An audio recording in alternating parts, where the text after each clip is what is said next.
കൊച്ചിയിൽ സ്പായിൽ നടത്തിയ റെയ്ഡിൽ കഞ്ചാവ് പിടികൂടി.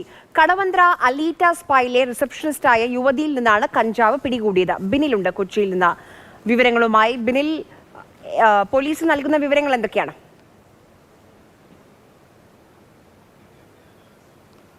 ആര്യ, കൊച്ചി നഗരത്തിൽ എവിടെ നോക്കിയാലും നമ്മളിപ്പോൾ ഒരു സ്പാ കാണുന്ന ഒരു കാഴ്ചയാണ്. അതായത് ഈ കോവിഡിനൊക്കെ ശേഷം കുമിൾ പോലെ മുളച്ചു പൊങ്ങിയിരിക്കുകയാണ് സ്പാകൾ. ആ സ്പാകൾ കേന്ദ്രീകരിച്ച് വ്യാപകമായി മയക്കുമരുന്നിന്റെ ഇടപാടുകളും അനാശാസ്യവും നടക്കുന്നു എന്നതാണ് പോലീസിന് ലഭിച്ച റിപ്പോർട്ട്. അതിന്റെ അടിസ്ഥാനത്തിലാണ് ഇന്നലെ വ്യാപകമായ പരിശോധനയുണ്ടായത്.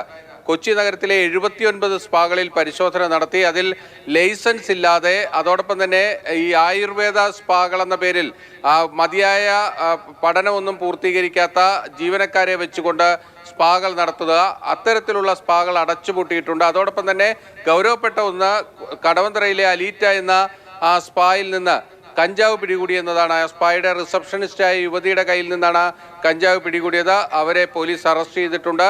ഇതിൽ തുടർ നടപടികൾ ഉണ്ടാകും. കൊച്ചി നഗരം കേന്ദ്രീകരിച്ച് വ്യാപകമായി സ്പാകൾ വർദ്ധിച്ചു വരുന്ന ഒരു പശ്ചാത്തലത്തിൽ ഇതിനെതിരെയെല്ലാം കർശനമായൊരു നടപടിയിലേക്ക് പോകാനാണ് ഇപ്പോൾ സിറ്റി പോലീസ് തീരുമാനിച്ചിരിക്കുന്നത്. ലൈസൻസുകളുടെ പരിശോധനയുണ്ടാകും. അതോടൊപ്പം തന്നെ മതിയായ ബിരുദമുള്ളവരാണോ ഇവിടെ ഈ തെറാപ്പിസ്റ്റുകളൊക്കെയായി നിൽക്കുന്നത് എന്നത് പരിശോധിക്കും. അതോടൊപ്പം തന്നെ ഇതിൻ്റെ മറവിൽ അനാശാസ്യമോ മറ്റ് ലഹരി ഇടപാടുകളോ നടക്കുന്നുണ്ടോ എന്നതും കൃത്യമായി നിരീക്ഷിക്കാനാണ് പോലീസ് തീരുമാനിച്ചിരിക്കുന്നത്. ഇത്തരത്തിൽ നിയമവിരുദ്ധമായ പ്രവർത്തനങ്ങൾ നടക്കുന്ന എല്ലാ സ്പാകളും അടച്ചുപൂട്ടിക്കും എന്ന് തന്നെ പോലീസ് തീരുമാനിച്ചിരിക്കുന്നു.